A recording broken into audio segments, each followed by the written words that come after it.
So good afternoon, everyone. So I hope you are still engaged with our session today. So time check. It's almost 3 p.m. ano? So merienda time na.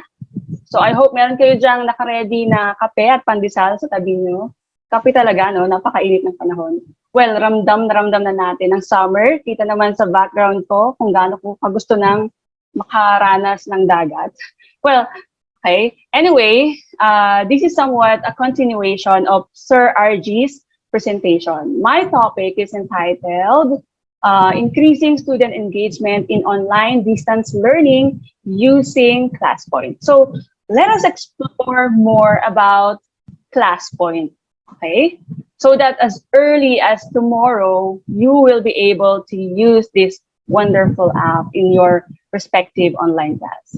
So first, I would like to ask you to open another browser and encode Classpoint.app. So meron pa kasing mga kanina na hindi naka-join, no? So dapat sana lahat ng participants ay mag-join, okay? We see to it that everyone has joined the Classpoint. Ang wala sa Classpoint, absent. So ayan, kunwari ako ang teacher nyo at kayo ang mga students ko, makikita dito kung sino yung mga students na nag-participate na. Okay? Ma'am Joanne, excuse. Yes, ma'am. Pag inopen ko po yung Classpoint.app, lumalabas po yung Sir RG pa rin. Paano po ako mag-change? Sorry hindi ako marunong eh. Time to learn. Sige, i-close mo lang ulit, ma'am. Close mo lang. Mag-sign out ka dun sa kay Sir RG. Sign out dun sa Classpoint ni Sir RG. Kasi so, new code ito eh. Mag-input ka ng new code. Please encode your complete name. So reminder, let us encourage our student to input their complete name para later on, mas madali tayong mag-check. Ma'am Elisa, encode niyo po another code, 90575. Okay. 90575. 75. Thank you, ma'am. Okay po. So meron na tayong 29 participants. More. Okay, sige. Antay pa tayo ng iba. Again, Classpoint.app. The class code is 90575. Okay? Sige. Mag-icebreaker tayo. Tapos yung top 3 sa icebreaker natin ay magbibigyan ng 1 month free pro account ng Classpoint. Sige. Okay, meron na tayong 42 participants. Okay? Okay, so more. Keep coming. So, encode your complete name and then class code is 90575. Okay? Okay, so let's have an icebreaker first. Lahat ba nakapanood na ng Encanto? Encanto, ang favorite ng ating mga anak, si Mirabel. Okay, malalaman natin through this activity. So ayan po, your complete name, and then dito ilalagay yung class code, and then click join. Okay, so ready na po ba? Let's start. Wait lang nakaharang kasi yung Zoom sa PowerPoint ko. Bababa ko lang. Okay. Yan. So, what is special about Mirabel? Okay. So, please write your answer in your Classpoint. So, magandang gamitin as pang motivation itong Classpoint, ano? We can use different kind of question. Pwedeng multiple choice, slide drawing, or short answer. Pag naghahanap tayo ng pang-motivation, madali lang yan sa Classpoint. Okay? So, meron ng nag-submit ng, okay, i-close ko na ha, Sorry dun sa mga medyo hindi pa nakapag-send ng answer, close ko na. Okay, the correct answer here is letter A. So, lahat tama ang sagot. So, tignan natin yung leaderboard. Wow, si Ma'am Delia, memorize niya ng Encanto kasi sa Apo, di ba? Favorite yan ng apo at anak, okay? Sige, let's continue. Who does not sing in We Don't Talk About Bruno? Okay. Sige, tago muna natin.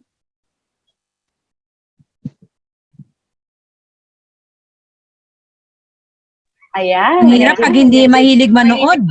Medyo diverse ang answer natin dito. Sino yung hindi kumanta ng We Don't Talk About Bruno? No. Sige, sino yun? Okay, let me close the submission. The correct answer is letter D.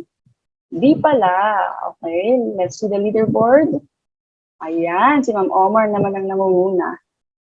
Okay, si Julieta, so hindi siya kumanta doon. Hindi siya kasama doon. Now, what magical power does Mirabel Aunt Peppa have?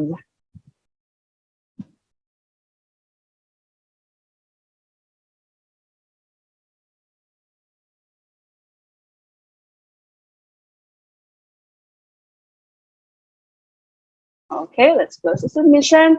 And the correct answer is letter A. Parang feeling ko, ma'am, nakakopya ako kasi nakabukas yung screen mo eh.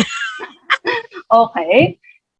Okay, the correct answer is her mood affect the weather. Okay, number 4. Okay, which family member's power starts to fail first? Is it Peppa, Luisa, Camilos, or Agustinus? Okay, tago muna natin yan.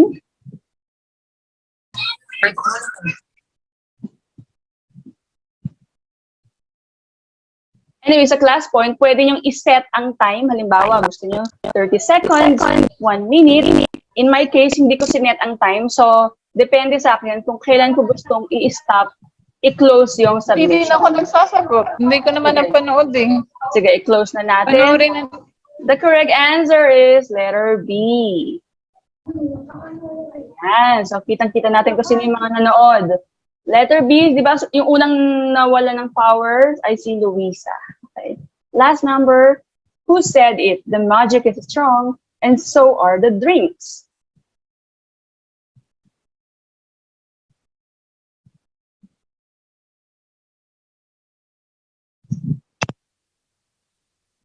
May sound yan eh. May music siya. Okay, habang sumasagot kayo, may music yan. Kaya lang kapag nakagamit ng earphone, ay tinatawag. Okay, sabi niya, magic is strong and so are the... Okay. Let's close the submission.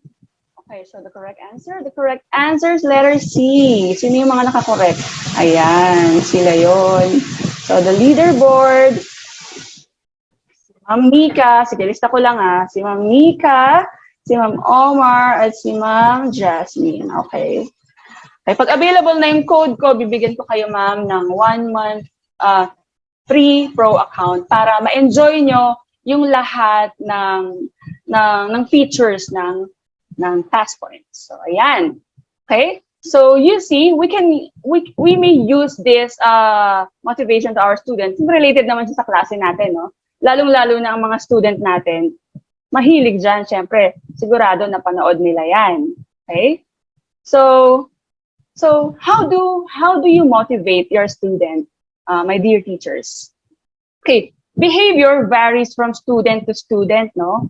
While it may be challenging to get a good grasp on what would fuel students' motivation, it is also a collective responsibility to make learning fun for them. So kailangan we make an extra effort to make learning fun for them. So ano daw yung mga do's and don'ts para sa student motivation? So do's, use positive competition, give praise when earned, and make classes fun. Ano naman yung mga wag natin gawin? Create a demotivating environment, set unrealistic deadlines, and ignore students' mental health. Okay? So through Classpoint, pwede nating ma-achieve lahat ng ito, ng mga do's in student motivation. Okay? Now through this talk, we will attempt to learn tips and ideas on how to make our class engaging and motivating through the use of Classpoint. So sa kagustuhan ko na makahanap ng app na perfect for my online class, panay ang Google ko ng mga educational apps. Napakadaming educational apps na pwede nating magamit online. Actually, tayo ang magsasawa sa mga educational apps. Like, personally, I was able to use Mentimeter, Kahoot, Quizzes, Wordwall, Bamboozle, Pear Deck, Flipgrid, at napakadami pang iba. Okay? Ang challenge lang kasi kapag gumagamit tayo ng various apps, medyo time consuming na yung pagbigay ng link sa mga student. At saka minsan hindi kaya ng gadgets ng mga bata yung lahat ng apps. Halimbawa sa attendance gagamitin natin Mentimeter. Sa review gagamit tayo ng Kahoot. Sa motivation ito English naman to. Pakimute ko yung Kinuha kaya ni Jaden yung aking headset. Yung gano'n. Okay. Hindi yun, meron akong dala Si Ma'am Samarita po. Excuse me po din sa naka-open yung mic. Medyo hindi ko kasi maintindihan yung sinasabi ko. Okay. So, sa motivation, gagamit tayo ng Wordwall. Sa presentation, gagamit tayo ng Flipgrid. Sa assessment, gagamit tayo ng Bamboozle. So, ilan yon? Imagine, para lang maging super engaging ang class natin, gagamit tayo ng 6 na apps. 6 na website din ang kailangang mapuntahan ng mga bata. Hindi siya realistic, lalo na't ang online classes natin ay 30 minutes lang. Di ba? So sa kaka-research, I came across with Classpoint. Nalaman ko na yung nagagawa sa iba't ibang educational apps ay magagawa lahat sa Classpoint.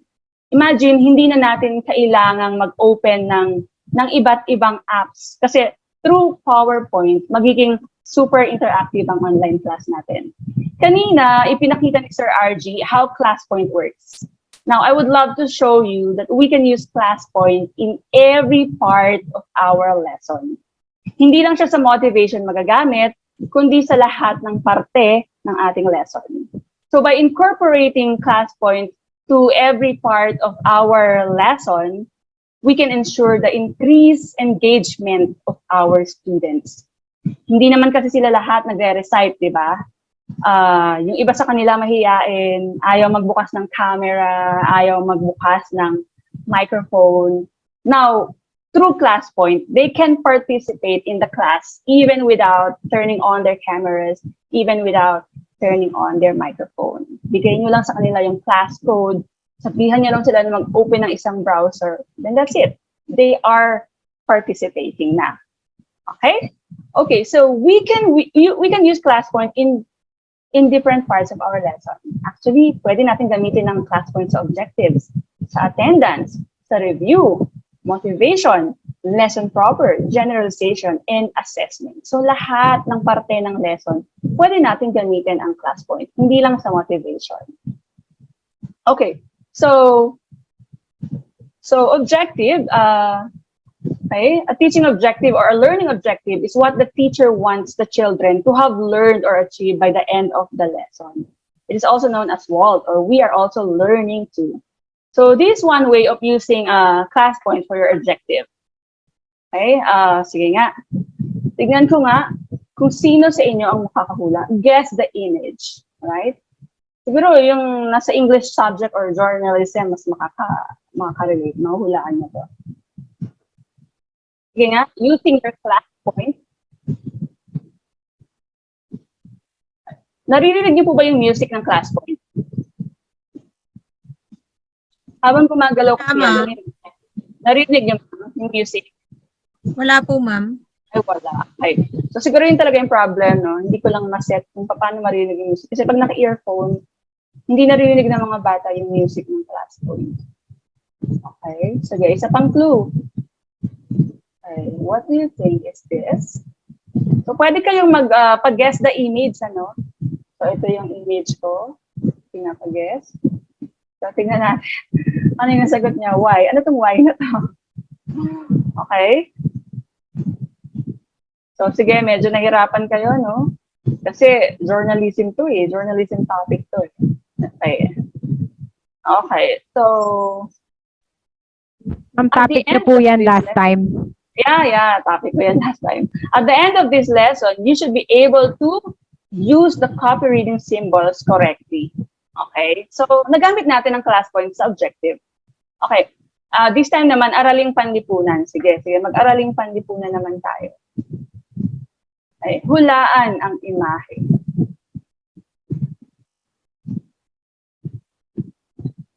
Sige.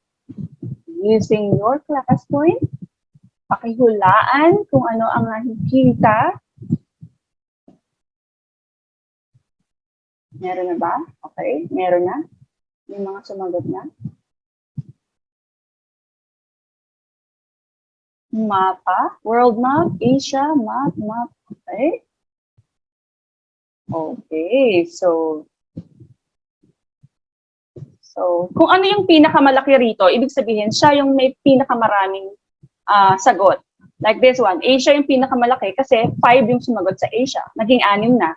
Dito, mapa, 4 ang sumagot. Pag maliit siya, ibig sabihin, siya yung pinakakonti ang sumagot. Ibig sabihin sa Asia, isa lang ang sumagot ng Asia, isa lang din ang sumagot ng Asian map.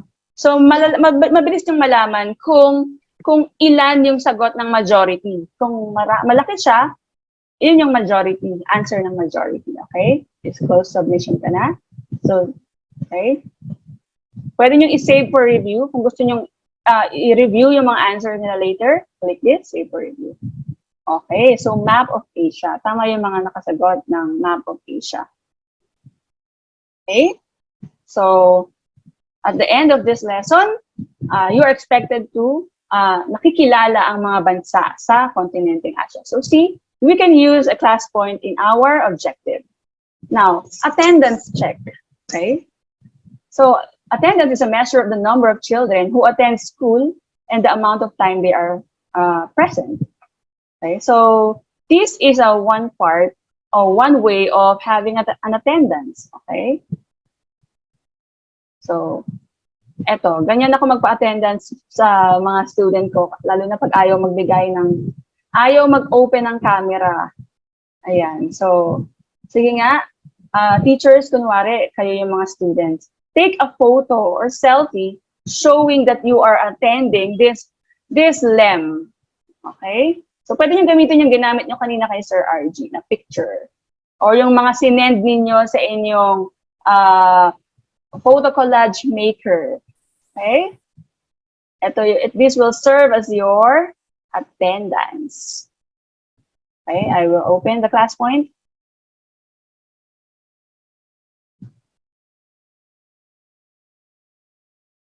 Okay, tingnan natin kung sino yung una o yung first 3 na makakapag-upload ng selfie, merong 1 month pro account.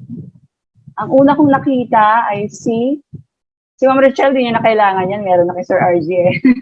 Si Ma'am Ronaline, si Ma'am Camille. I-heart ko Okay, si Ma'am Ronaline, si Ma'am Camille, at si Ma'am Nika. Okay. Lista ko lang. Rona, Camille, and Nika. Okay, very good. So, lahat ng mga nag-submit, very good yan. Pwede nyo i-heart yung kanilang mga image na in-upload para naman matuwa sila. Wow, pinusuan ni teacher yung image ko. Okay, so, parang sort of motivating na rin sa kanila para ma-boost na rin yung kanilang mga ego and confidence. So, thank you for the 12 teachers na nag-participate. Very good kayo sa participation. Okay, let me close it and save for review. Okay, so attendance. Okay, next. Okay, ito rin, isang form din ng attendance to. So class, you will ask the teacher, the student, kasi importante rin na pinapakita natin sa mga estudyante natin na we care for them, na we care for their mental health. Kamusta na ba sila? Are they still happy, sad, not feeling well, or ready? Sige nga. Slide drawing. Sige, itry nyo para alam ninyo paano ba nag-work ang Classpoint. So, bago natin ipagamit sa ating mga students itong app na to, maganda rin na nagamit nyo na personally. At least, alam nyo na kung paano ba ito ginagamit at ano ba ang feeling ng paggamit ng app na to. Okay, so i-heart nyo sila. Okay. So, pag may nakita kayong sad, sabihin nyo, oh, why are you sad? I hope you'll feel better soon. So, mga ganon. Diba? Para at least, we can show to them that we care for them. Okay? So, those are just 2 ways of using Classpoint in your attendance. Okay? Thank you sa mga nag-participate. All right.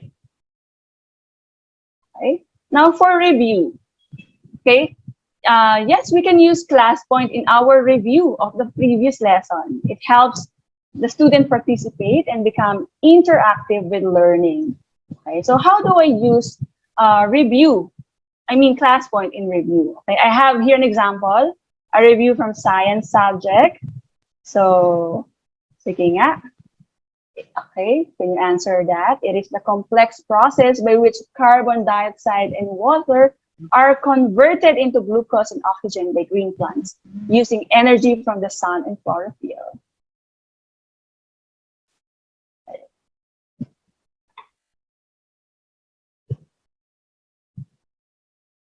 Okay, pwede niyong itago yung Classpoint. Alright, meron ng 32 na sumagot. Okay. Natin. Okay, let's check. Let's close the submission. And the correct answer is letter D. Very good. Ang leaderboard natin ay si Ma'am Mika, Ma'am Omar, and Ma'am Jasmine. So sila talaga yung palagi, no? Very good kayo ngayon. You are most active in this LEM session. Okay? So, meron naman ako sa English. English naman, review pa din. Okay? So, read each sentence, underline the noun, and circle the verb. So, this time, kanina, multiple choice yung ginamit natin. This time, we're going to use slide drawing. Okay? Sige. Underline the noun and circle the verb. Okay? Magandang gamitin ito na pang-review sa inyong English classes, diba? So, kasi real time, makikita agad natin yung sagot nila. Hindi na natin sasabihin sa kanila na i-turn in sa Google Classroom yung sagot nyo, kasi iti-check ko later yan kung tama ang sagot nyo. So, through Classpoint, makikita nyo na right there and then kung tama ba yung sinagot nila. At saka bawas din tayo sa hinala na pinagawa sa magulang, no, yung sagot. At least right there and then, kita na nila. Okay, very good. Okay, so, ayan. So kung tama ang sagot nila, i-heart natin. And then, syempre, kulang tayo sa time, no? Hindi natin ma-check lahat. We will tell our students that we are going to save their answer so we can review it later. Ito lang, isi-save nyo for review. After the class, pwede nyo uling buksan yung PowerPoint at makikita nyo yung kanilang mga sagot. After review is motivation, right? So, okay. So, motivation, it boosts in bringing effectiveness in classroom and teaching learning process. A motivated teacher is vital to a successful classroom and better learning outcome. So motivation stimulates to energize, concentrate, and sustain positive behavior over a long period of time. Of course, hindi kumpleto ang lesson natin kung walang motivation. So these are the ways to use Classpoint in our motivation. Let's play 4 pics and 1 word. Okay, give the word that links the 4 pictures together. Okay. So may clue. The sum of the number on the tiles is 7. So may clue ha. Okay, short answer. Okay, write your answer. Ayan, may nakita na akong sagot. Tago muna natin para Oops, sorry. Okay, yan. The answer is point. So, sino yung mga nakasagot? Ayan, very good. Very good sa lahat ng mga nakasagot. Okay, we can close the submission and again, save for review. Yes, the answer is point. Class point. Okay. Okay, meron pa. Another way, another example of this icebreaker is guess the country. So, ayun, kunwari ang topic nyo ay about countries, lalo na sa Araling Panlipunan, we can use this. Okay. Okay, sige nga. What country is this? What's your guess?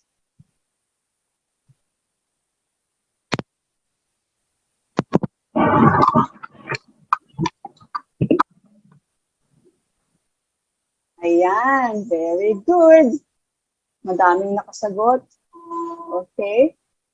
The answer is Singapore. Next, number 2. What country is this?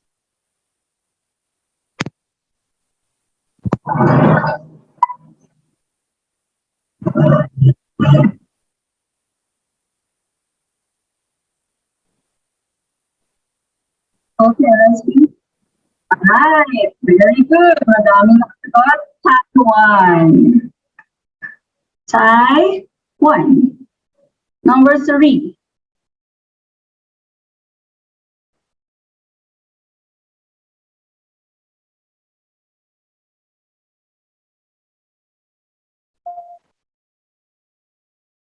Let's see. Okay, kita kung ilan na yung nakapag-send. This time, meron na tayong 4, 5, 7, nag-send na. Okay, ito naman. So, we have 34 minutes, seconds more. Put your answer. So, 12 pa lang. Na mahirap ba? What country is this? Okay, let's check the answer. Okay, so, mga nakasama. Michelle, Angela, okay, Rita, Michelle, Jasmine. So, okay, Ma'am Melissa, porcupine. Ma'am Ina, right? Okay, so close na natin. So the answer is Philippines. Philippines. Okay. Next. Oops, sorry. Okay, what country is this?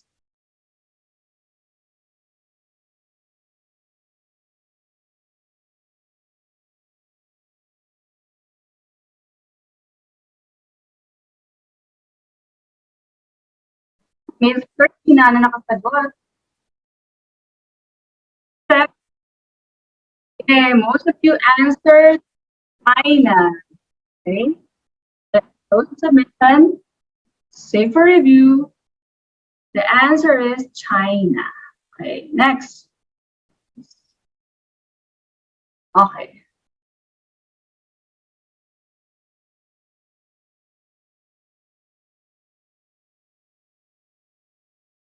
Any answers as of this moment? 11, 15. By the way, yung code, nandito na sa class, no? So, anytime, pag biglang pwede na kayo mag-join, in-code nyo lang tong code na 905. And please include.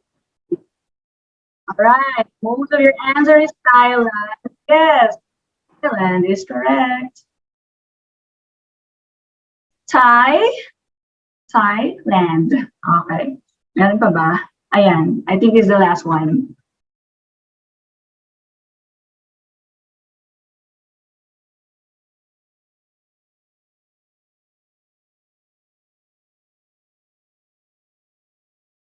Okay. So meron na tayong 38 answers. Alright. Most of you answered Japan. All of you answered Japan. Yes, we're correct. The answer is Japan. Okay, very good. Okay, so based on our activity class, pag kinakausap niyo yung class niya, no? Based on our activity class, what do you think is our topic for today? Sige nga, please input your answer in word cloud. What do you think is our topic today, class?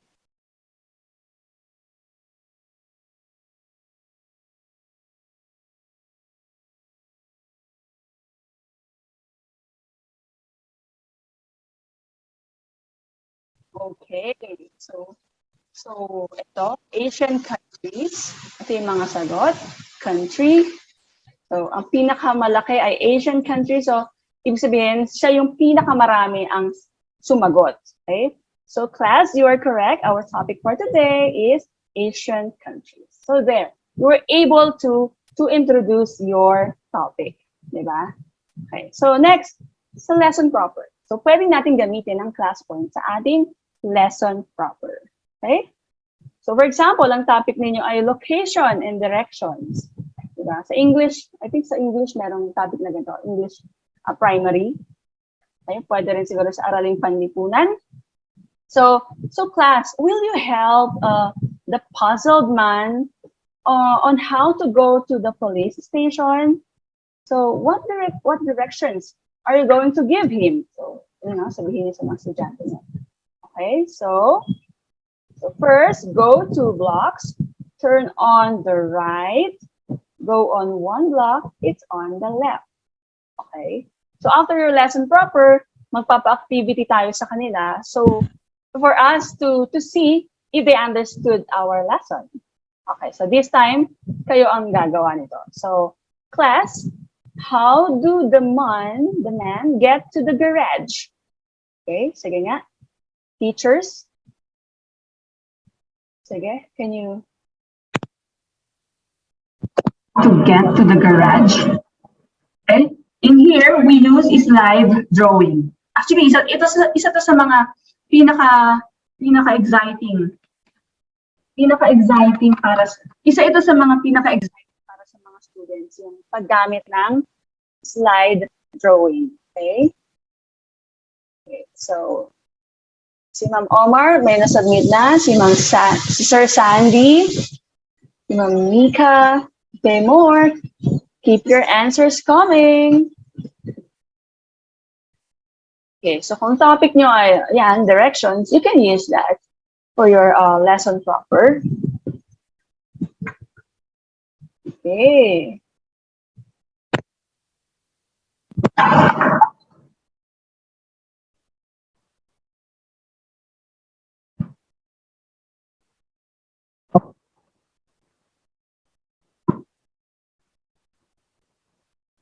So, thank you very much. Thank you very much sa lahat ng nag-participate. Okay, I will close the submission. Okay, and I will save it for review. Okay, now to go to the garage, go 2 blocks and turn left. It's on the right across from the park. Very good sa mga tama ang sagot. Okay, so we can also use, kunwari ang topic niya naman ay colors. Okay, so slide drawing pa din. Shade the objects correctly with the appropriate color inside the illustration below. Okay, so we are going to, ito, gustong-gusto ng mga bata to, no? Yung pagdo-drawing. So, pagkukulay, di ba? Lalo na yung mga kinder, mga grade 1. Sige, tanongin nyo sila kung ang topic niya primary colors. So, sige nga, what are the primary colors? Can you shade these computer monitors with the primary colors? Okay. Sige, meron ng isa na nakasagot. Okay. Very good. Let me heart this kasi mabilis si Ma'am Jean, si Ma'am Ellen, si Ma'am Charlene, okay, si Ma'am Elisa, si Ma'am Michelle. Okay, very good. Okay, let me close the submission. Sorry dun sa mga hindi na makakaabot sa mag-submit. Let me close it and save it for review later. Okay. Now, pwede nyo din gamitin, teachers, ang Classpoint sa recitation, okay? Halimbawa, walang nagtataas ng kamay, walang nag-volunteer na sumagot, pwede tayong mag-pick a name. O sige, di mag-volunteer ba? in one sentence, okay, how do we keep learners engaged in class? Okay? So, ganyan. Kung walang nagtataas ng kamay, ang gagawin natin, pwede tayong mag-pick a name. Ito. Click nyo lang to, pick a name. Yan. And then, pili kayo. Sige. What's your favorite color? Okay, halimbawa si Ma'am Jo. Ma'am Jo, ano po ba ang inyong favorite color? Para mag-pick tayo ng color dito. Sino nakakaalam ng favorite color ni Ma'am Jo? Blue ba? Okay, sige, blue. Gusto ko pink. Pink. Ito ma'am, dark pink or light pink? Light pink ba ma'am? Or dark? Hindi, dark. Sige, dark. Dark, okay. Ito tingnan niyo ma'am. Thank you. Si Jean Marie. Thank you ma'am. Ma'am Jean, paano niyo po ba minamotivate? Paano niyo napapanatili na motivated ang inyong students sa inyong online class? Ma'am Jean, paki-open po ang microphone. Ma'am Jean. Hello po, good afternoon po. Good afternoon, ma'am. Yes po. So, magitan po ng pag-simplified po ng lesson po para it will be easy for them to learn and to answer the activity. Yes, by simplifying the lesson para mas madali nilang maintindihan ang lesson, di ba? So, thank you, Ma'am Jean. Okay. Welcome po. May prize ka, 1 month free pro account. Okay. Wow! Sige, isa pa. One more. Okay? So, how do we keep learners engaged in class? Sige, si Sir Louie. Sir Louie, ano po bang favorite color nyo? By the way, sabi ni Sir Louie, after daw may talk, si Sir Louie naman ang next kasi parang tapos na yung kanilang activity. Okay. Sir Louie, what's your favorite Green color? po, ma'am, green. Green. Ito, sir, Yan. Yes, yan, green. Ito, green. Michelle Anne Brida. Thank you, sir. Michelle, how do you motivate or keep your learners engaged in class? Good afternoon, ma'am. Me po, especially in ESP classes, surely po na dapat learning experience po nila, nag-share sila ng mga experiences nila na related doon sa mga lessons. Ayan. So, we give our students voice, di ba? So, gustong-gusto kasi nila yan yung nabibigyan natin sila ng chance na makapagsalita at ma-express ang sarili. Okay. Thank you, Ma'am Michelle. Meron ka rin 1 month free pro account. Okay. So, okay. Let's continue. So, saan kayo gagala ngayong summer? Sige nga, parinig nga ng isang sagot. Okay. Ako naman. Ang favorite ko is Violet. So, I will pick this. Ma'am Mika, meron ka na bang escapade na nakaschedule for summer? Pangasinan po. Wow, sana all. Papuntang Pangasinan. Thank you, Ma'am Mika. So you see, class, teachers, hindi na natin problema na walang nagtataas ng kamay, no? Pick a name lang ang sagot dyan. Or kung gusto natin ng recitation, tapos walang nag-volunteer ng una, so pwede natin gamitin ang pick a name. Next is generalization. How do we use Classpoint in generalization? Okay? So, ito, generalization. Let's continue. So, ito nakita ko to dun sa ito lesson ng anak ko, kung grade 1 last time kay Ma'am Bunny. Okay? So find and circle the 3 states of matter hidden in the puzzle below. The words may be found vertically, horizontally, or diagonally. Sige nga. What are the 3 states of matter? Do a slide drawing. Sige, tago muna natin. What are the 3 states of matter? Yan, tapos na tayo mag-lesson. Tapos na rin sa activity. Magpapa-generalization na tayo. Tingnan natin, naintindihan ba ng mga student natin yung lesson natin? Sige nga. Okay. Yes. Let's see. Okay. Solid, liquid, gas. Si Ma'am Ellen ang nauna. Then si Ma'am Michelle. Ma'am Omar. Si Ma'am Mika. Okay. So, very good. So, pag may time pa, pusuan natin silang lahat. Ngayon, kung time-consuming na, we will just tell them that we will close the submission and we will review their answer later. Okay, so what are the three states of matter? The three states of matter are solid, liquid, and gas. All right. Okay, so next one, the last one is assessment. Yan. So, instead na magbigay tayo ng panibagong website link sa kanila, sabihin, okay, instead na sabihin natin sa kanila, class, go to quizzes, go to Kahoot, okay? Nandito na yan sa PowerPoint natin. Pwedeng-pwede na tayo magpa-assessment. Okay? So, dito sa assessment, gumamit ako ng gamification na Family Feud.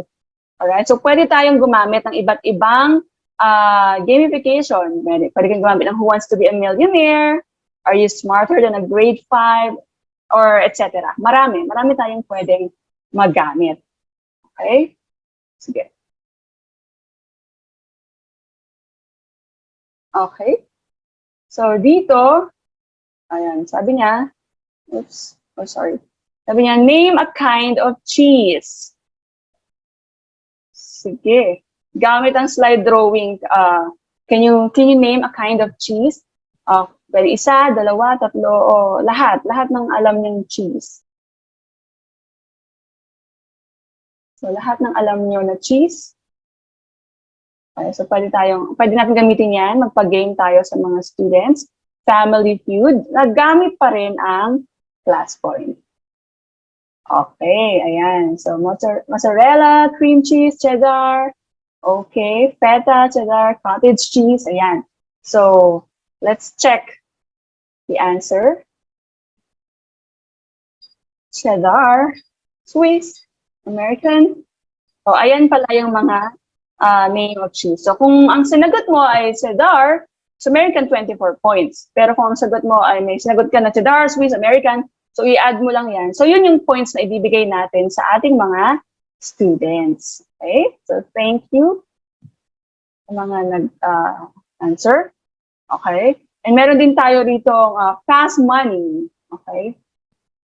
Sige nga. Question 1. Sige, tingnan natin kung sino yung makaka-perfect nito. Sige. Ang unang maka-perfect ay meron ding 1 month free pro account sa Classpoint. Sige. Number 1, capital of Philippines. 2, longest river in PH. 3, biggest province. 4, national fruit. 5, capital of the Philippines. 6, national fruit of the Philippines. 7, national flower. Number 8, number 1, social media. Number 9, meaning of DepEd. And number 10, what is your name? What is your name? No? Parang pinakamahirap yung number 10. What is your name? Okay, may nakasagot na ba? Ako medyo nahirapan yata, no? Kasi 1 to 10 to eh. Sige, tingnan natin kung sino yung unang makakapag.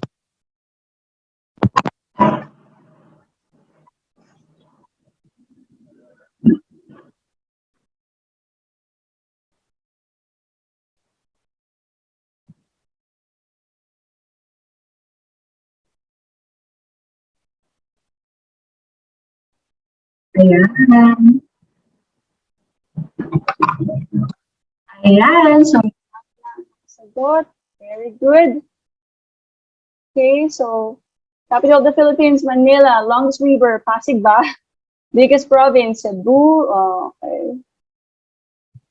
Okay. Sige, i-review natin to later, ha?